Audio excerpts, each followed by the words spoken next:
Rangers, all the way, here we go, here we go, here we go, here we go. C-130 rolling down the strip, C-130 rolling down the strip. airborne daddy gonna take a little trip, Airborne daddy gonna take a little trip. mission unspoken, destination unknown, Mission unspoken, destination unknown. don't even know if we're ever coming home. Don't even know if we're ever coming home. Yeah, one of the questions I get a lot of times from guys is they want to know, how do you become a sniper in Ranger Battalion? So in my case, it was just a dude, said, hey man, you seem squared away. And walked me over there.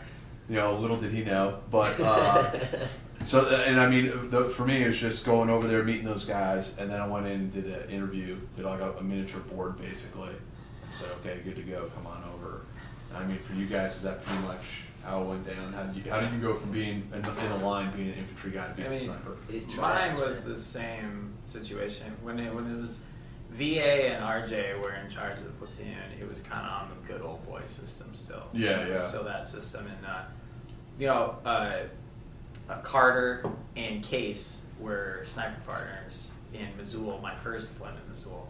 And that was when I really saw it and kind of saw a couple missions where they shellacked some dudes, and I was like, dude, this is badass. And I was in the squad. I was like, I think this is what I want to do. And I started talking to him, I'd go over and hang out in the region and tell me about it and stuff like that. So Case, I got a pretty good relationship with him, and he was like, hey, we're going to have like some kind of interview stuff and things. And really all it was is they sat us down and they, asked us a bunch of random questions. They kind of asked us some personal questions and made sure we had our lives kind of squared away and had our shit together. And pretty much the same thing happened with you. And VA wanted to make sure I didn't have like dead hookers in my closet and stuff like that.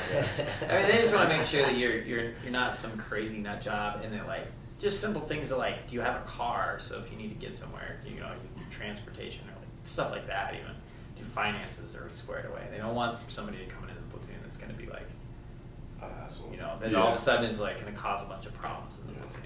And so really that's all it was with that.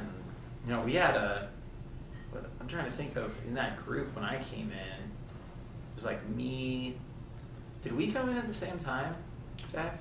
No, I came in maybe like 9 months before you. Okay, so it was like, it was like me, Grantham. You, Grantham, Rogers. And Sanders. Yeah, the four of us came in together. And everything worked out pretty well. Ours was way different. We had to do we had a big tryout, like selection type deal. Yeah, they changed it when I was still in, when the next group after Jack. So. Yeah. Have to do that little RPAD run and, like little semi-selection, PT test and all that stuff. Psych eval, or 2 psych evals we had to do. And then we had to shoot to check out our groups and stuff like that, make sure we can shoot with the M4 was it under 3 minutes at 100 yards or 50 yards or something like that. But that was pretty much it. From there, went straight to sniper school, and then all the other schools, and deployment, came back to International Sniper Cup and other competition. That was pretty much the... You guys remember any particularly memorable half missions that we did overseas? Oh yeah. I think it was one of my first half missions we did.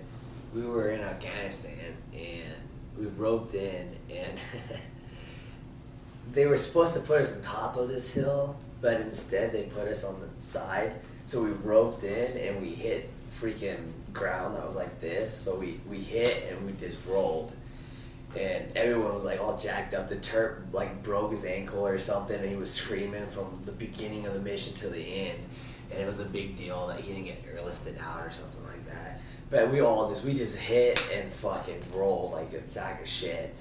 And that was Afghanistan, I think. And so after we do that, we walk into the objective, and we got to carry the ropes because they dropped the ropes. So, freaking being a private, I got the freaking Mark 48 and the rope. Freaking like 100 pounds. Yeah.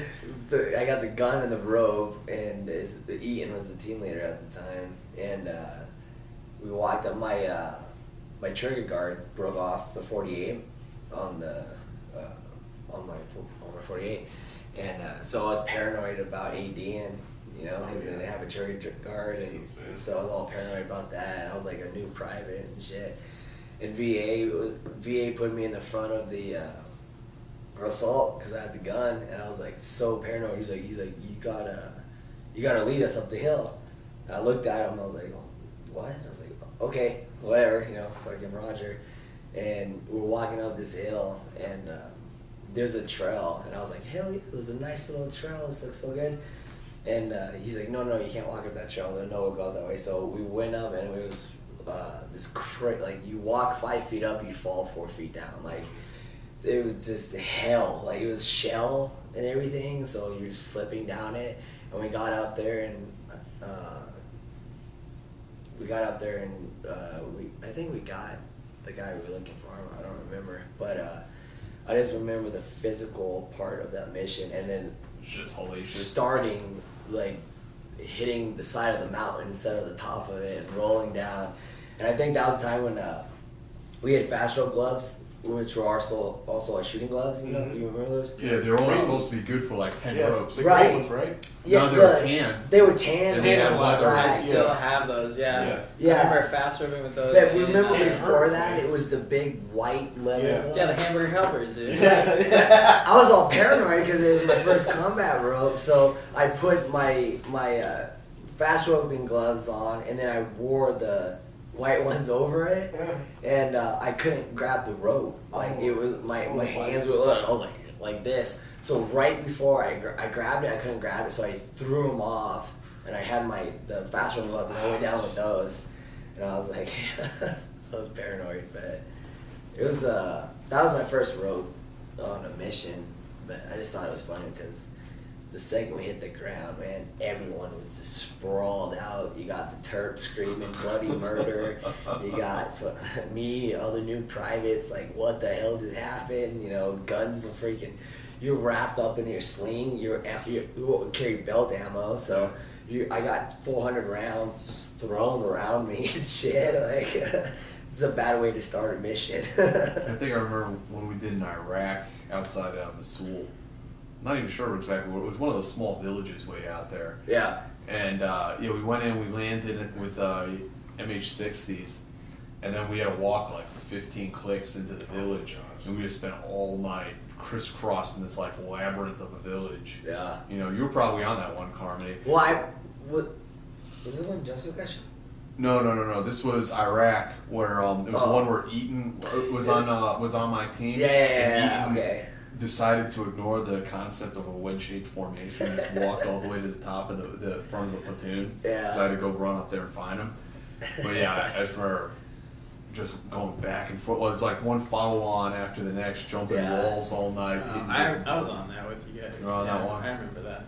It was surreal walking in a foreign country, like under knots At night. and Yeah. and like it was so cool. Like, you're freaking 18 years old and you're walking with a machine gun. Doing shit that's on CNN. And seriously, we would come back from our missions and we'd look on Yahoo and it was like special ops just caught fucking blah blah blah, kill, capture, and I was like, We just did that. do we really have OPSEC? Or like, I mean, that shit's already on Yahoo. They would never give out the name though. No, it just said JSOC or SOFREP or something. whatever. We did a pretty big hit in Iraq, and we did quite a few big hits out there. But getting back to the chow hall and the big TV that's in the chow hall over there, we're watching the mission we just did on CNN. I'm like, what the fuck, you know? And all the legs in there are looking at us like, Yeah. "Is that you guys?" We stand out like freaking a sore thumb. Yeah, Like, and there's guys like you that are we're walking wearing Ranger OPSEC panties and violations. brown They have like the shirts, tab and the yeah. scroll tattooed on the forearm. they got Some guys have beards and the third bat Nalgene bottle, but they only taped half of it so you can Yeah. see it from the other side. Yeah. Like, Well, it was all published actually in like 2006. I think it was actually the Army Times that had like an unbelievable like breakdown. I was shocked. Like Task Force North has this units in it. Task Force Central has this units. and the color breakdown too. yeah, they went down. Yeah. Yeah, that guy that wrote that Shadow Warriors book or whatever. He With all the broke color down, breakdowns? Like, all Yeah. the color breakdowns. I remember Because if you find, have you looked in that book? No. It's all photos of First Platoon ACO guys. Really? Yeah. Shadow It's Warriors. all in the back. Like there's like Lieutenant Molino and like I think there's even a photo with Skullthorpe. That's but I'm the pretty most sure you important. might even be in the book, man. Cause, Really? Yeah, there's a book, Shadow Waves, and it's just all these guys, almost all the photos in it of like modern day. There's a modern days Ranger section. It's all photos from. Well, I know there's that book, Weapons of the Modern Army Ranger or something like that, and it was all first batch. It's always I mean, it was all first platoon guys in it.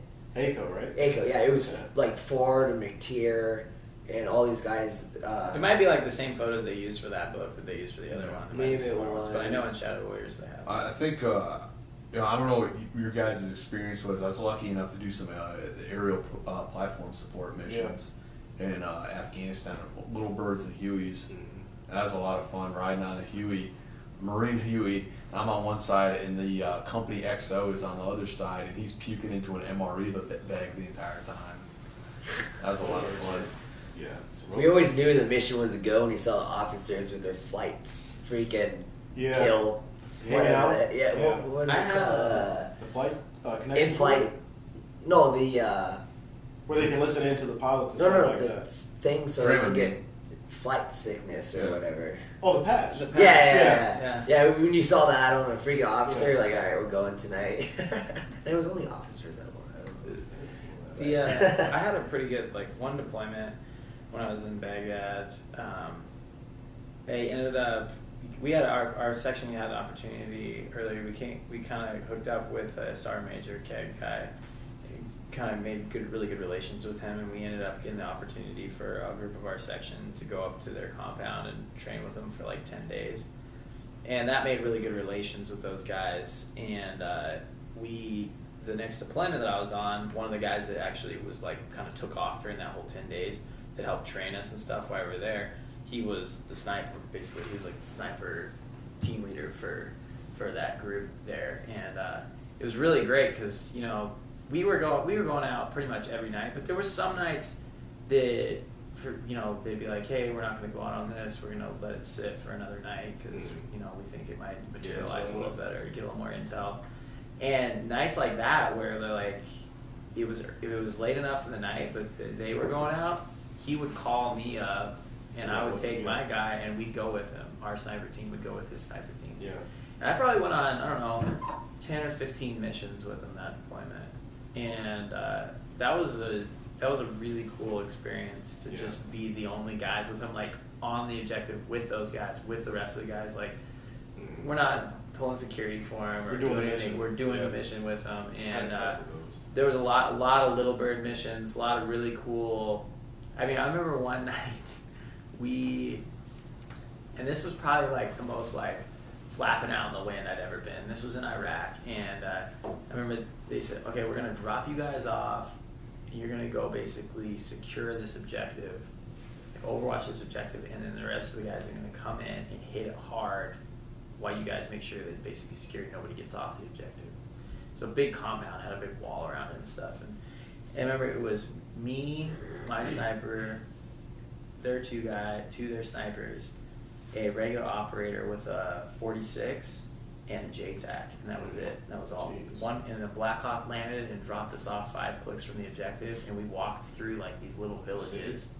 But it was like small village, kind of outskirts areas, but like walking through like kind of between houses and stuff, like just us, like out by ourselves. And like, don't worry, we got F-18s, AC-130, and DAPs all on standby, and 2 ISR platforms watching you guys. So I mean, like this, like 6 of us had this like entire air asset, like an entire like the 82nd Airborne's like entire asset division was like watching us. Like, but I was like, people don't understand like the assets that get thrown our way. They beg for that kind of stuff, and we're just like. Yeah, we have that. There's like 6 of us out there. But I mean, that was there was cool stuff like that in the experience with the Little Birds. And I was like, yeah, Little Birds, until there was like 2 or 3 missions in a row where I was going with them, and we had to fly like 40. It's like during the wintertime too, so it wasn't very warm out. And there was like 3 missions, it was like 2 or 3 missions in a row, and they were like 45-minute flights each. And being on a little bird for Yeah. 45 minutes, even if it's warm out, Hurts, man. your ass cheek, one ass cheek by the end, I mean, I'd be on the back of the pod, and by the end, I was pushed so far, and my lanyard was tight, completely tight, and one ass cheek's on the pod, the other ass cheek is completely hanging off the back side of the pod, and your neck hurts so bad because the wind is pushing against your head, so you're just like this.